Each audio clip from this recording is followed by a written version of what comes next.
Don't Think Twice is a podcast on intimate friendship. Amrita and Andrew are writers and creative collaborators, platonic life partners, and parents to a 1-year-old son. This season, we are exploring new ways to connect, build family, and live together. Today we speak with writer Lola Milholland, who has a new book out called Group Living and Other Recipes.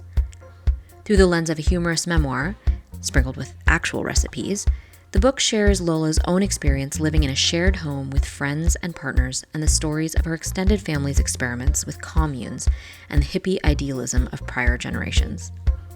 The book asks us to think about new, modern ways of living together that go beyond the single-family home and the isolation of the traditional nuclear family. What gifts can group living give us, and how can we try out our own recipes for communal care? Thank you for agreeing to do this. You are a repeat guest Woo! on Don't Think Twice. I can remember the first time I did it. Pre-Zoom, right? I remember it really sweetly. And that's like so long before your guys' journey becoming parents, which is so cool. I wonder if you can introduce yourself briefly in your own voice. Yes. Hello, my name is Lola Milholland. I grew up in Portland and I went to college with Amrita and we were dear friends. We watched Purple Rain for the first time together. I got my degree studying Japanese beef. So if you want to know about me, I like esoteric food culture. And moved back to Portland, worked in a nonprofit setting and wrote for a food magazine, and then started my own business around 2016, making fresh organic ramen noodles and eventually fresh yakisoba noodles, which we've sold primarily to public schools. So a lot of our business has been focused on getting better food into schools. And somewhere in that time, pretty burned out by how difficult small business is, but also very committed to it, I decided to write a book because I really, really wanted to. I felt incredibly driven. At first, I thought it would be a parody commune cookbook. Instead, it became a narrative nonfiction book called Group Living and Other Recipes, and it comes out in August. Amazing. So it is billed as a memoir, and it is a memoir, but it really functions as kind of like a survey on communal living, the different forms it can take, the successes and the failures. Why did you choose to tell the story through group living? Well, I live communally, and I have, since I left college, I chose to move back into my childhood home. And when I started writing this book, I realized I didn't formally live communally when I was growing up, but I lived in a very open house with many people coming in and out of it. And it had the quality, the transient quality of something more open than a traditional nuclear family. People who are my age graduated during the financial crisis. So a lot of people moved in together and they had very few financial options except living in group houses. But as I grew older, fewer and fewer people stayed in that setting. More people moved into apartments with their partners, single occupancy apartments for people who remained single. So it just became rarer and rarer. And I found myself wondering, like, why am I still here? Why do I feel so drawn to it? Why would I want to stay in it? Why does it feel meaningful? Why does it feel kind of like the beating heart of my life? Books aren't supposed to tell you what to do. I'm not that into how-to books, and this is not a how-to book. But books show us many different ways of seeing the world, of living. And so I thought, okay, why not? Let me try to write a book that can poke fun at us, but also explore what we're doing. I found out through the writing, what are we? How does it work? Why does it work? Does it work? Who for? Well, we will get into many of those questions. I think it's useful just to clarify before we start getting into it. Can you clarify how what you're doing, like what you mean by group living, differs from the idea of like intentional community or like a utopian community, like a commune? Sure. I don't have hard and fast definitions for these things. My group is not very large. I call it anarchic. It's a form of anarchy. There is not a single person who is in charge. I think about different forms of group living for terms of different governmental structures. So some are democracies. A lot of co-housing and intentional communities are very intentionally democracies with, voting boards and all kinds of bureaucracy. And then some utopian communities, ironically, are like fascistic, They're like run by kings. And I would say many, many different communities fit in different categories based on how they make decisions. And because our group is smaller and because we're an anarchy, I think that keeps us from the term intentional community or utopian community. So this book, if you are a millennial, a person born in the 80s, I think this book is such a fun trip into the Northwest, into like we'll all remember the 90s when soba noodles first showed up at a market in Atlanta, and my dad and I were so confused what those were. Or, in Christmas 1997 when people were giving each other like sushi making kits. And this book, there's so much that's specific to the Northwest, but then again, there's also so many things that as growing up in the Southeast, I just really recognize as like cultural movements happening. But also in it, there is a story of your own parents, of your uncle and aunt, and becoming curious about other living communities. How do you define successful group living? And I ask that meaning, does it need to be self-sustaining? Do the members need to share a certain vision and mission together? Must it be constant? It's a great question, and different people come to these communities looking for different things. But I think one of the big takeaways I had from this book is that permanency is not a goal. Constancy is not a goal, because over time, people are always changing, and a lot of things that start out really beautifully can become really dogmatic. And, over time, abuses of power can consolidate. So for me, I'm interested in communities of care. I do think for a group living setting to be successful, you have to invest in the culture of that place and set a tone that others can feel when they're there. Recently Amrita came and visited with her mom, and I felt like they just folded right in to the culture that we had created. It felt so seamless to me. And I felt like we showed care to them by opening our house. They showed care to us by bringing things to eat and like delightful conversation and a really cute baby. That culture of care, I think it impacts people who are within it, and it allows them to move in the world in a different way. And so for me, that would be what success looks like, is that when you're in, and I know that sounds very fuzzy, but when you're inside of a community, you feel taken care of and you feel that what you offer is appreciated, and you can take that feeling into the world. It was such a nice moment to be able to have my family come over, and when I was visiting Portland a few weeks ago, and get the firsthand taste of exactly what we were reading about in the book. My mom has been talking about how lovely it was for weeks. So I think that checks all of your boxes that you just said about success. The book really grapples with the idea of what makes for successful communal living. You've experienced some not so successful versions of communal living. So we kind of wanted to sort of structure this in three big themes that come up. So the first one is like the physical space itself. How would you say that the space itself really anchors the group living? I have very confusing feelings about property. Like, I really don't think I believe in private property. Recently, I've been thinking about like what a place is. Like a concert is a place. It's not the venue, right? The venue is a location, but the concert is like the vibe of the band, the feeling of the crowd, the texture of the air, how compact you are, all these sensory things that then will lead to emotional things. And so I just feel like places hugely impact how we're able to be. And so wherever you are, the place is enormously important. Not necessarily that you have the deed to it, I guess. Although in America, yes, that's true. So in the case of my house, I have a house that has a really strong personality, and the place is very important because I would say something I was thinking about today. There's 4 doors into the house from the outside, just on the first floor. So it's a house that wants people to go in and out of it a lot. And those kinds of things. The size of the kitchen, which my parents remodeled, they created that, but then it sort of created its own energy from that. These things influence how we live in the house.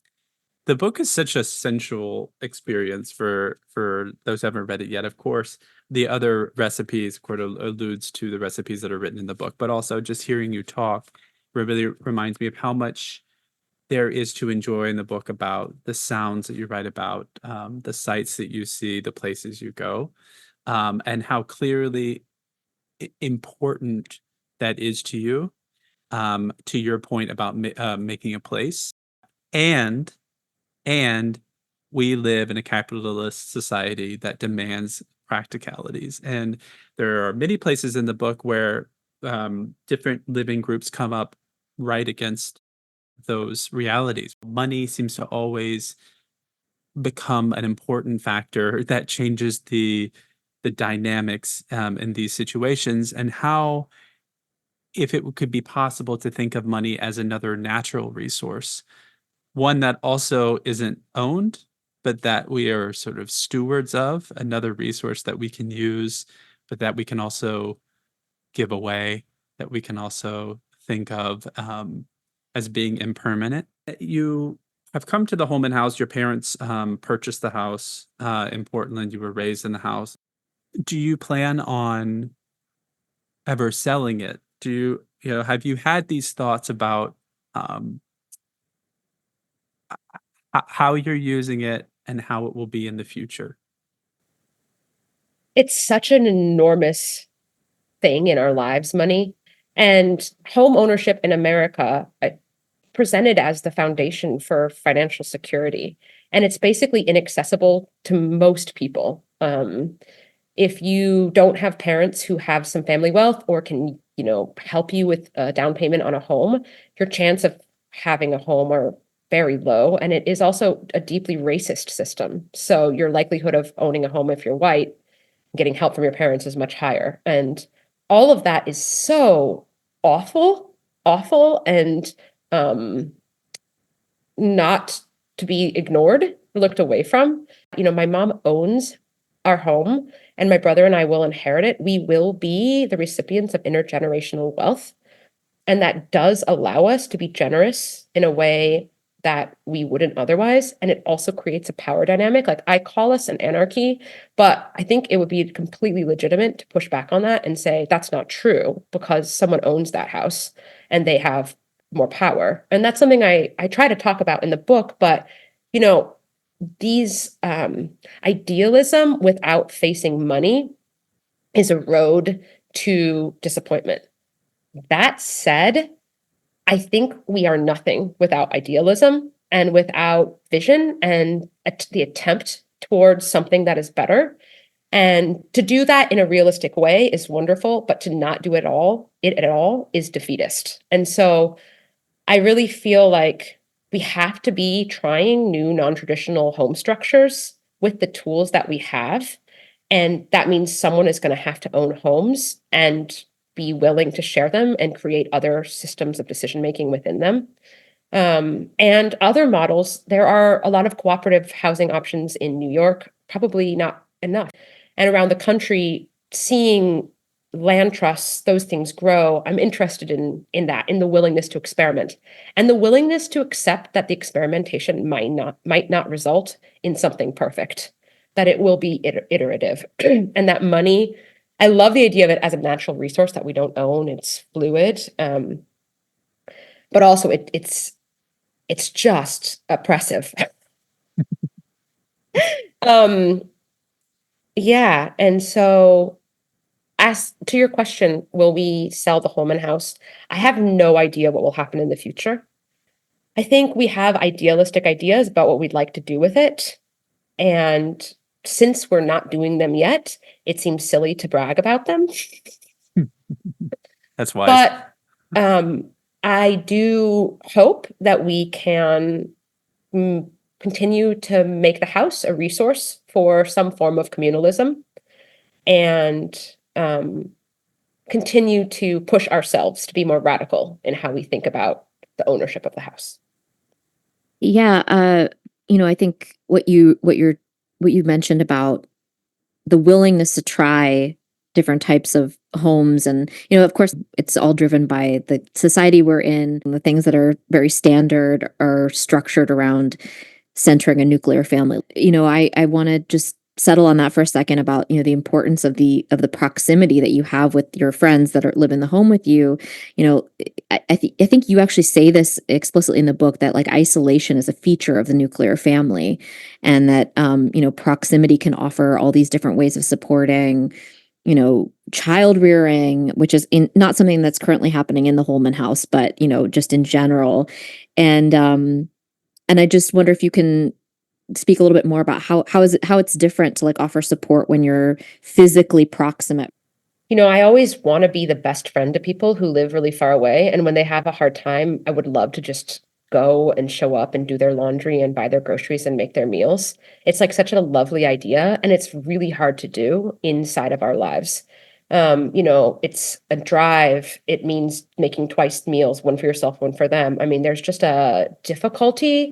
Just last night, I was feeling really run down, and I knew that my brother would cook me something delicious for dinner, and that if I asked my boyfriend, he would do all the cleanup and I could just lay down for a little while. That is possible because they're in that space with me. They were going to clean up anyway, and they were going to cook themselves a meal anyway. And so it is just less abrasive to be really helpful towards people when you're in space together. Also, a lot of that proximity is about hanging out, you know, laughing when you read something and then reading it aloud to somebody, and the way that that builds inside jokes, the way it builds a common language, the way that you then know things about people that really hard to put into words if you aren't like seeing how they live. Um, Something I'm interested in is a lot of people are worried that group living means lack of privacy. And I think there's some truth to that, but it's not wholly true. You guys, people who live together can choose to give each other space if they ask for it. But sometimes I think lack of privacy is a good thing. Like you're doing a, you're having a really hard time, and somebody can come in and say, like, can I help you? And you might not have asked for that help. That kind of living together makes those possibilities real. Amrita and I have talked about proximity, particularly in our own lives and our own living situation, and just how there is a certain amount of energy that's required to reach out to someone if you don't live in proximity to them. And I don't know if it's a cultural thing or what, but at some level, if I reach out to a friend, there has to be a purpose. Like when the closer you are in proximity, you can just run into each other. Nothing has to happen. There doesn't need to be a purpose. And Amrita and I think about that a lot. And particularly our friend and landlord Ariel is upstairs, and we leave our door open. We have a shared vestibule. We leave our door open often. And on her way in or out, she stops in, comes in, has a glass of wine, Plays with and the then baby. Yeah. plays with the I baby, love that. and then You goes know, back and does her life. Mm-hmm. I had a funny thought. Like I had it a couple times I was writing the book. I never put it in the book. And then I just had it today in a really strong way, which was that like most good sitcoms are about group living. I mean, even if they're a single family home, nuclear family, it's like the neighbor that's always coming over the fence. Whatever the Jonathan Taylor Thomas one that we watched is Home Improvement, or Roxanne, or Friends, the people that are always going in and out of each other's doors, like that Living idea single. that Yeah. yeah, that you yeah, they're endless. Like Yeah, the they're endless. idea that like you actually get to know who somebody is. It's Seinfeld, and they're like running full speed into your house and like flinging their hair back, like that's how you get to really know who people are. And we actually kind of want to know people, like the best and the worst of them, because that's what feels like intimacy. Yeah, I think like you have teed up beautifully what, transitioning to talk a little bit more about like the people. So we've talked about the space, like the container that holds these people, but like about the people themselves, and the very important point about, does group living mean relinquishing privacy? And there's actually a term that I had never heard of that you talk about in the book called idiorhythmy. Can you say a little bit more about like why do you feel like the idiorhythmy idea is an essential component for the Holman house or for any co-living? I think idiorhythmy is honoring that we are all in, that we have big personalities and we are being accepting towards them. It's a term that I read in Roland Barthes. And he says that when he came upon it, describing monks on Mount Athos, he had like a light bulb go off. And that was what my experience was. And it sounds like that was what your experience was. But this sense that like, a thing I like about my housemates is that they are who they are, that they do things that interest them, that they have their own curiosities, that they're going to expose me to things I've never even thought of or cared about. And that means they have to go about their life. Sometimes we sacrifice for each other. And when you feel that, it feels powerful. It's a choice. But it allows very different and diverse personalities to orbit the same place.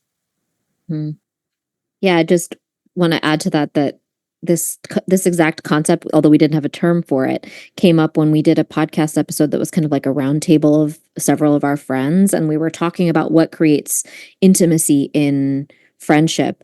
And one of the things that Andrew, actually, you said was that the idea that you can be on your own and like be alone is actually like a really key component of a platonic relationship, the space to be your own people. So it's nice to have like a term for that, I guess.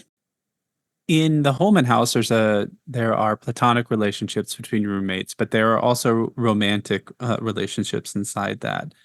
And of course, culturally, we have different expectations of those two kinds of relationships. You've had roommates who have left for romantic relationships. You yourself have brought in a romantic partner into the house. How do you see the relationship between romantic partnership and co-living with others outside that partnership?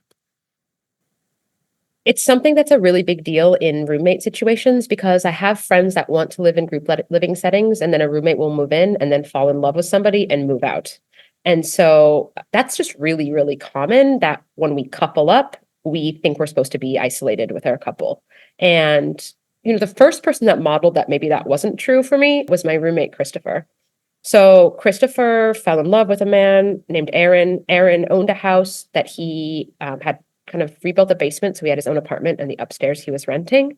And they decided that they would be serious partners and, make those big life decisions that you make together, but not live together. Aaron is at my house several nights a week. Chris is at Aaron's several nights a week. I don't know their total balance. I don't know their idiorhythmy. But it was mind-blowing to me to watch somebody do that and see that they could make it work. And they've been together for over a decade. So it's a system that really works for them, and where they have enough space apart that I think they don't drive each other's crazy. And they have enough time together that they're deeply bonded. So witnessing that felt like a new model to me. I first saw it in my late 20s when they first got together, and it made me feel like if that's possible, then lots of forms are possible. I've always felt really strongly in my romantic relationship that I want independence, a lot of independence. I don't just want a single person to inform everything that I do. And I don't think he does either. I chose somebody who has a really, really strong community of friends. I think that was really attractive to me. And, in the book, I talk about how Corey wanted us to move into our own place. And I really pushed against that. And then he moved into the house, and it really suited him. It really suits him. I mean, of course, if there's a couple in the house, sometimes they make choices and it feels like it's made by a monolith, and that can be infuriating. Luckily, I have a brother who will say that to us. So that's helpful. But also, each of us has our own relationship with each other. It's not like Corey and Lola. We have a relationship with Zach. We have a relationship with Chris. Like, each of us has independent relationships. And that is fundamental to how healthy our culture is. And so I still turn to Corey for lots of things. I love Corey and I'm so grateful for his companionship, but I don't turn to him for everything. If we could have communities where we play many different roles for each other and we don't expect one person to always be there for everything, it allows a lessening of the pressure.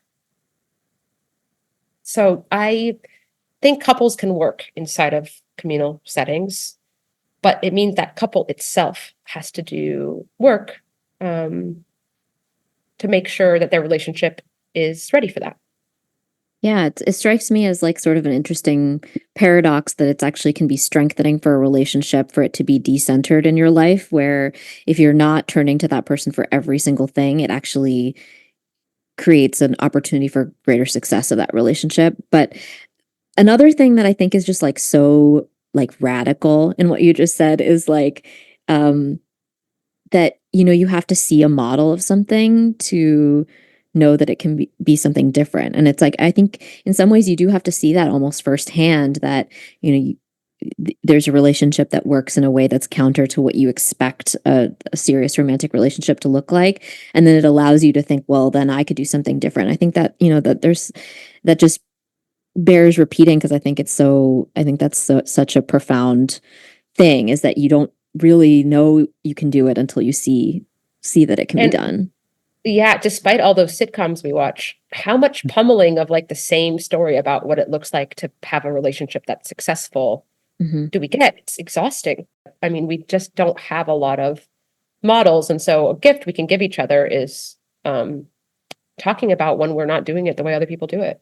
Yeah, yeah. Sometimes in the book, it gets the dynamic of the group just almost feels like it's this magical thinking where there's like this this layer of the group think or something that just sort of magically everything clicks together, and you can't look at it too hard, otherwise it might go away, and it just works. And so you speak about it in these magical terms sometimes, like how much of the success of the Holman house in particular is just like the vibe. Yes, and maybe, but also you're getting it through my lens, right? So I'm a person who is attuned to that kind of magic. And I think a really helpful counterbalance is my brother. My brother is much less attuned to that magic. Like but he is fully invested in the house and just does such a beautiful job taking care of us and also asking for care.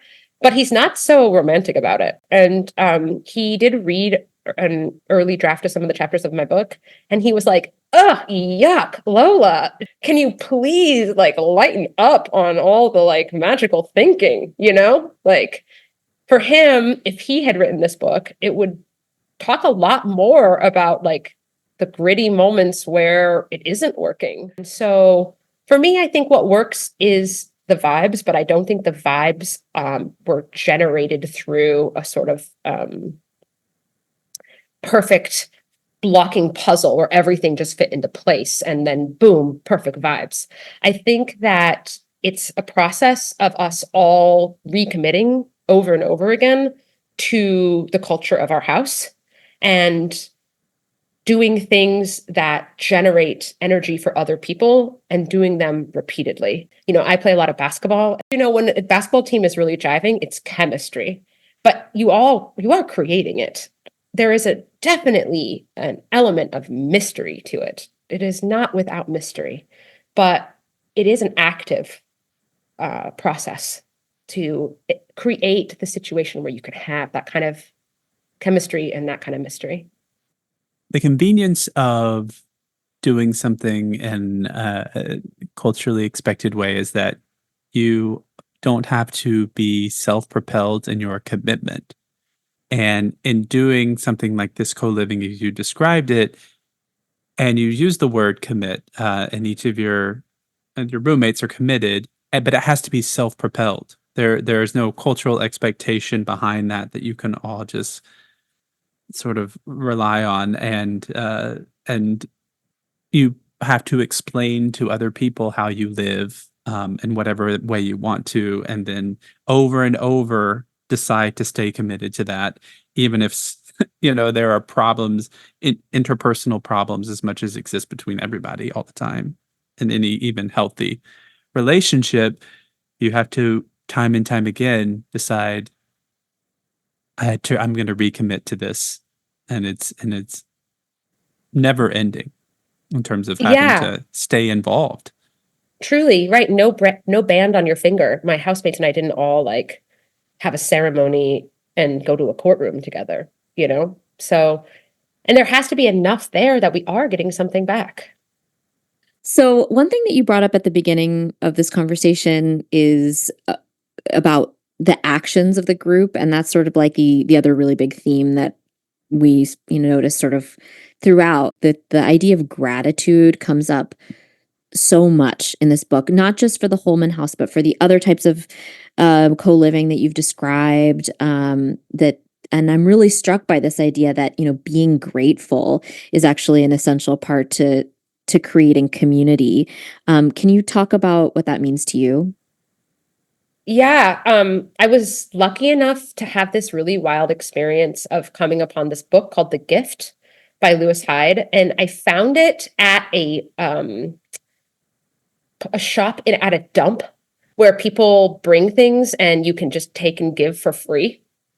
And it felt like, could I have found this book at a better place than a swap shop at a dump? And I really recommend this book. It's a lot of it is about that creative act and what it is to be an artist and what you are giving and what other people are receiving and what you are receiving, the creativity that you're receiving as an artist. And what that book opened up for me, and once again, this is sort of showing, I guess, that models do help, is that it helped me understand this fundamental thing about my house, which is that people are constantly giving to the whole. Often in our house, that looks like cooking a meal for everyone because I happen to live with mostly people who like to cook a lot. And when someone is giving to the whole, it means that you are receiving something. And what the Lewis Hyde book expresses is that you don't have to give back exactly what you received to participate in a cycle of giving. And if many people participate in that, it creates a culture, a very abundant culture.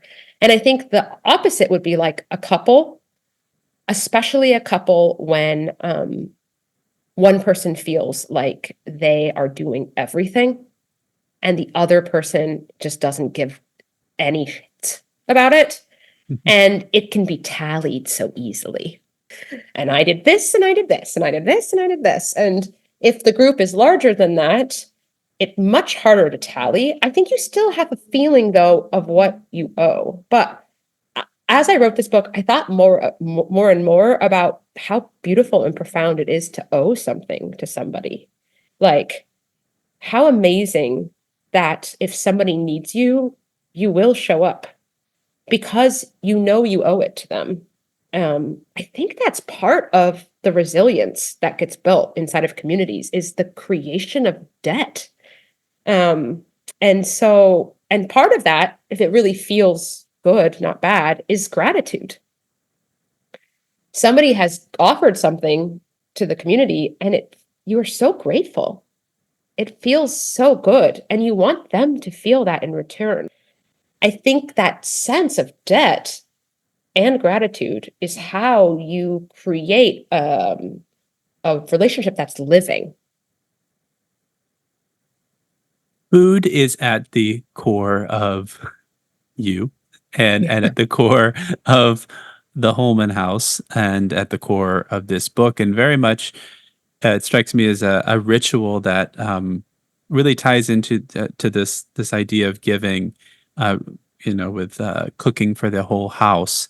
How does building of these rituals, repetitive traditions, contribute to group unity? Yeah, I mean, I am someone who centers a lot of their life around food, and it's really easy to because we eat so often. And the kitchen is often a place in a house where people are interacting with each other.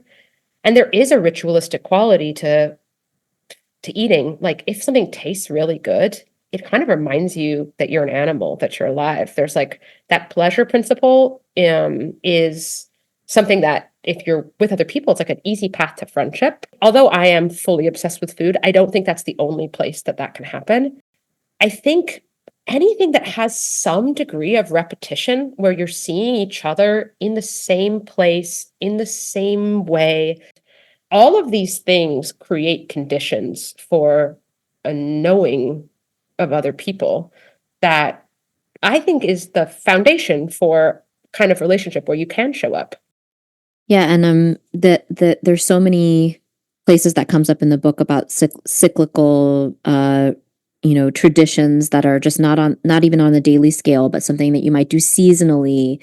I think that's really powerful that it's on the micro scale, but it's also kind of on the macro scale as well.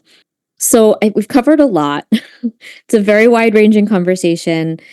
And, again, this book is not a how-to. It's not how to do communal living. It's not a guide. But I do want to take a moment to talk a little bit about what it means to put these principles into practice. Because as we were saying, you need to be able to see a version of something in order to try it yourself or in order to try something different.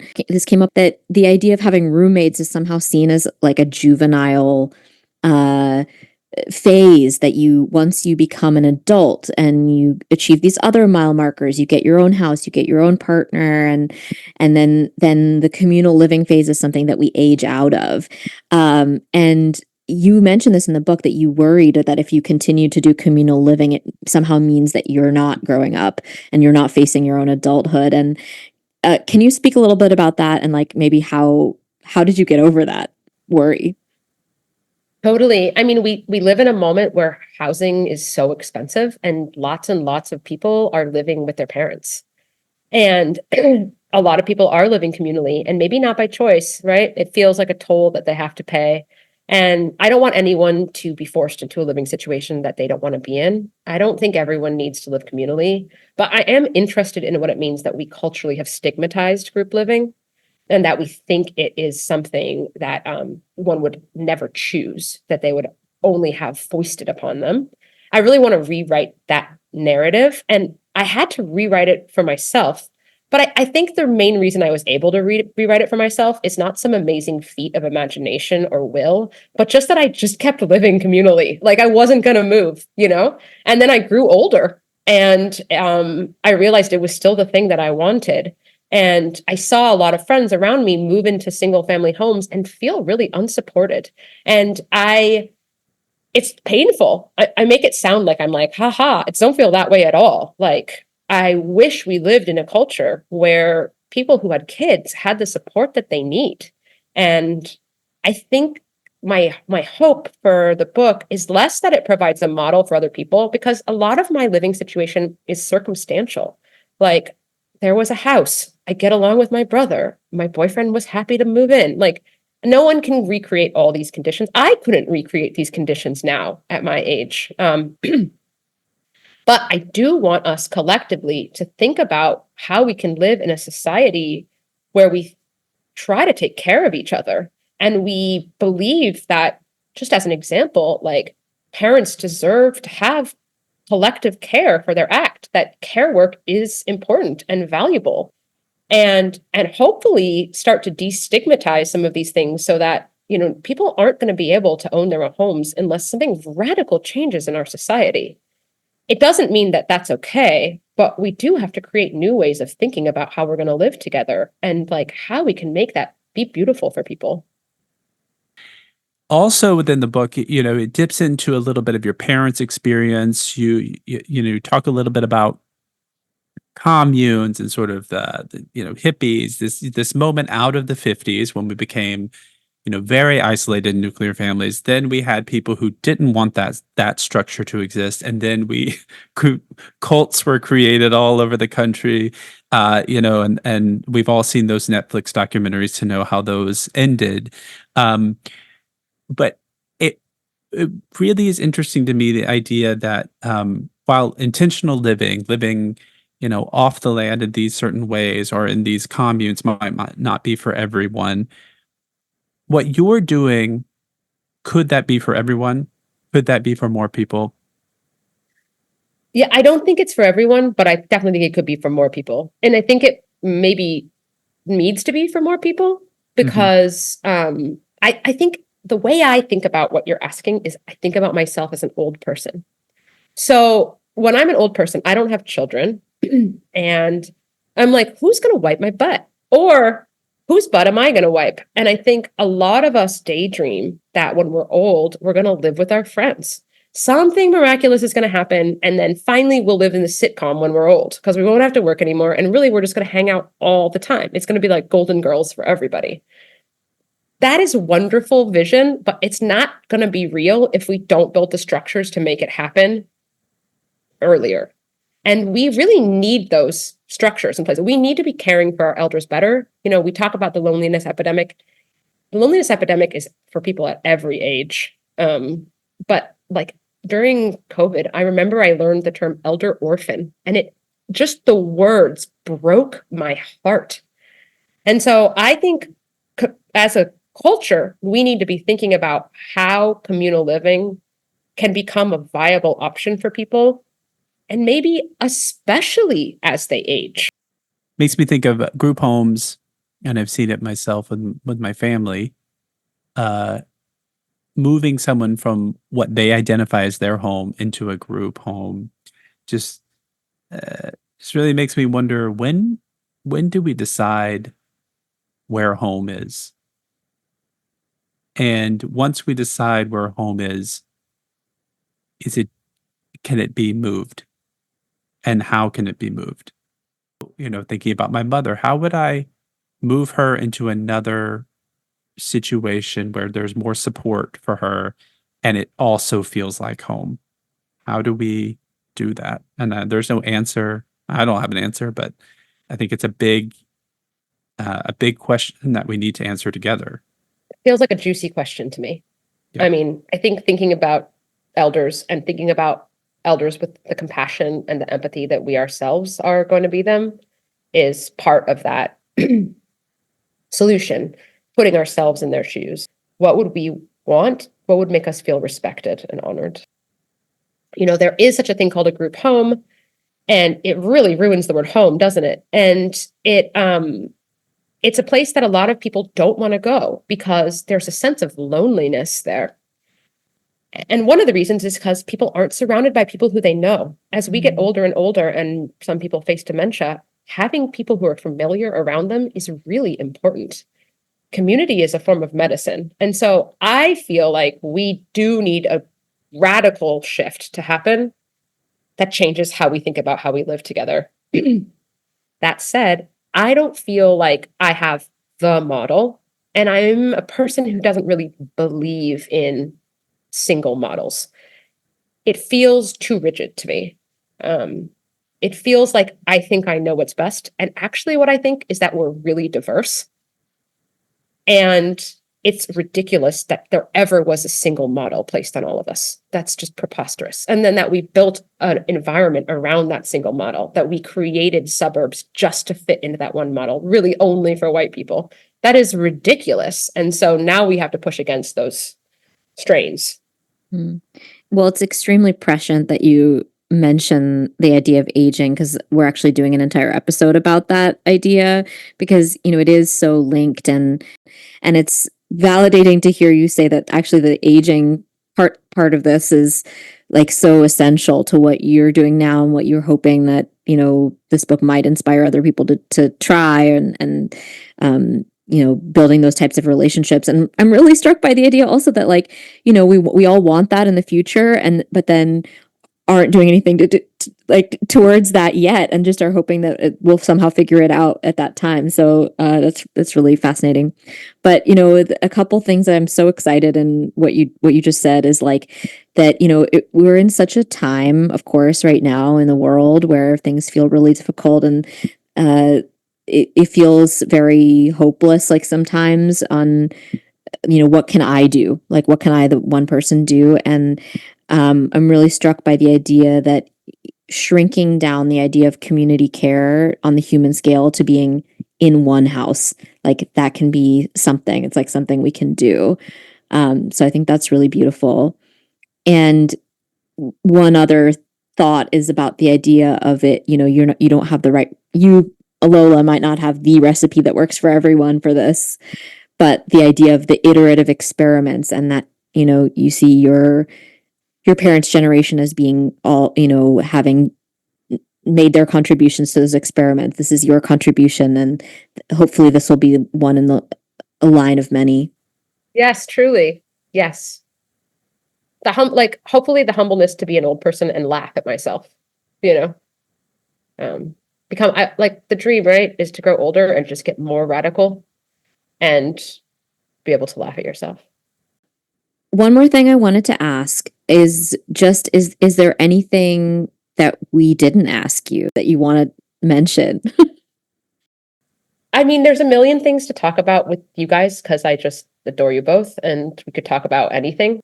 But I feel like something that was important to me in the book was that it was very personal and I hope often funny.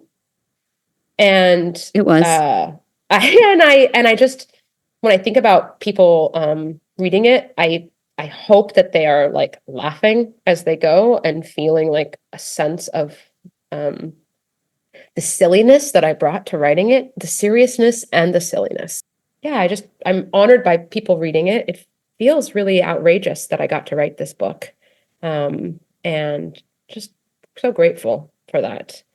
I'm going to do some book events in funny little places.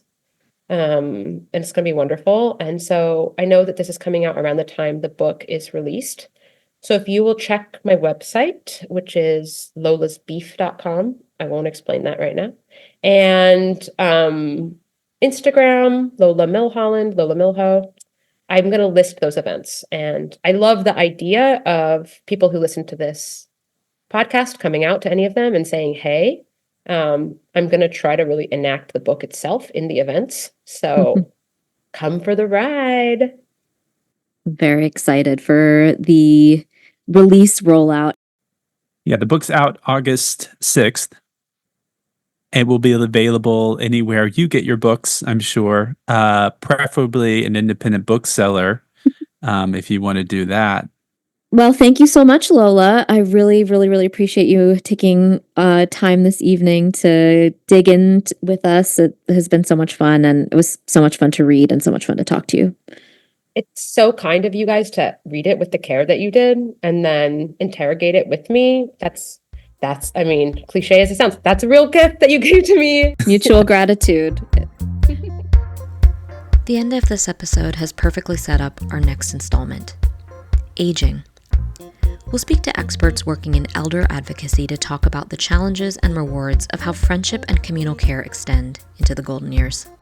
VJ and Stevens is a creative consultancy founded by platonic life partners Amrita Vijayaraghavan and Andrew Stevens. The best way to keep up with us is via our weekly newsletter, Emergency Contacts. Sign up via emergencycontacts.substack.com or our website vjandstevens.com. VIJAY and Stevens with a PH. Lola Milholland's new book is out August 6th, 2024.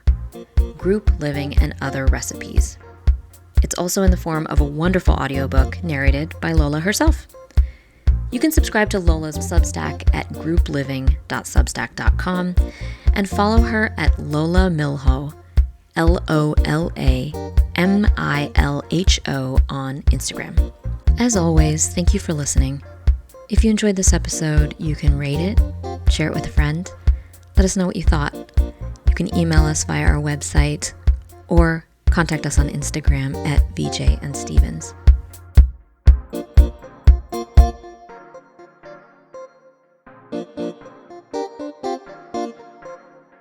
And it's beautifully, beautifully written and beautifully spoken as well.